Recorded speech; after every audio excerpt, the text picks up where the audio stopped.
Okay. That's a common problem. I see it a lot in couples that actually work together at home, like work together at home. It's not at home. Well, So, I know, okay, but okay. same kind of situation.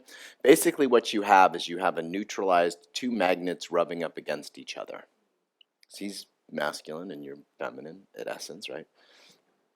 And so you're two magnets that are rubbing up against each other, and what's going to happen? Eventually, you're going to repel a little bit, right? Or just at very best, be neutral, not have the attraction. Does that feel fair to say? Okay. And you're both very young and very attractive people, so I mean, that would be a shame. Um, uh, so, how committed to the dynamic of sexual polarity are you? On a scale of 1 to 10, if I was going to say I want you to leave here with like you have to give me a commitment. How committed to sexual polarity are you? What would you say? Great. What would you say? 10. Great. So dancing for him once a day, nothing for 10, unless you're full of shit, right? You're just saying it for for us. If you're, yeah, that's so. Do you guys have separate offices? There's one big open space. It's like one Big. open space, yeah. That whole scheme just fucked up this whole office polarity possibility. Probably for a good reason, right? That we don't need more Mad Men sort of shit, but And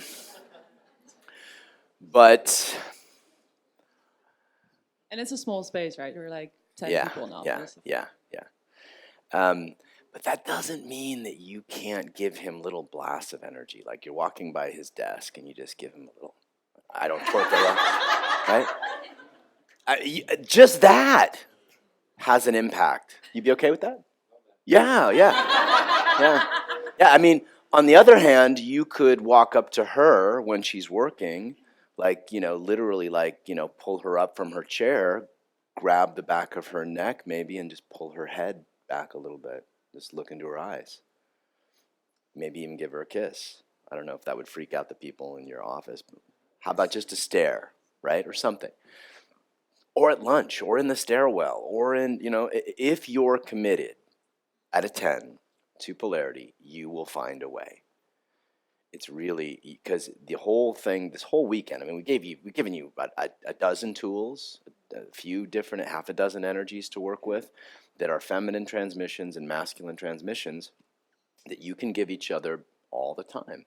Now, you won't if you leave here and you don't actually commit to practice, which is why I'm a huge fan of long programs. Right? I've been working with my same teacher for 10 years. I don't know,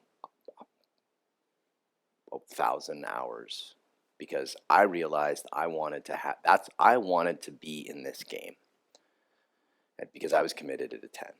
So I had to put a lot of time and energy because there's habits that we just will fall back into. If this was a regular yogic retreat, right, where we worked all weekend stretching you out and getting your body open, and you left feeling like, wow, a little sore but open, and you went home and never got on the mat again, a year later you'd come back like that. So I would want to give you guys a practice to work on, which is once a day, give a gift. Give a gift somewhere in the day, like, moan in his ear, lick his ear, like, brush. You just walk up to him when you can feel he's in his head and just brush down, right? And maybe moan in his ear, right? Or, pull her close to you, or just stand in front of her and look into her eyes and breathe and praise some part of her beauty. Or when she's going to work, if you like what she's wearing, this is another thing you might do. If you feel safe in your office doing it, you might amp up the energy of what you wear. Not that it's not beautiful now, but I mean, you could actually, I don't know what he likes. He might like overalls. Or, I don't know, like he might like the energy of farmer girl. I seem to open him, right? So maybe he likes farmer girl, right? But you guys have been together long enough. Like what turns him on, and then dress that way as a gift. A pair of earrings that turns him on. And then you can walk up to him and say, I wore these for you.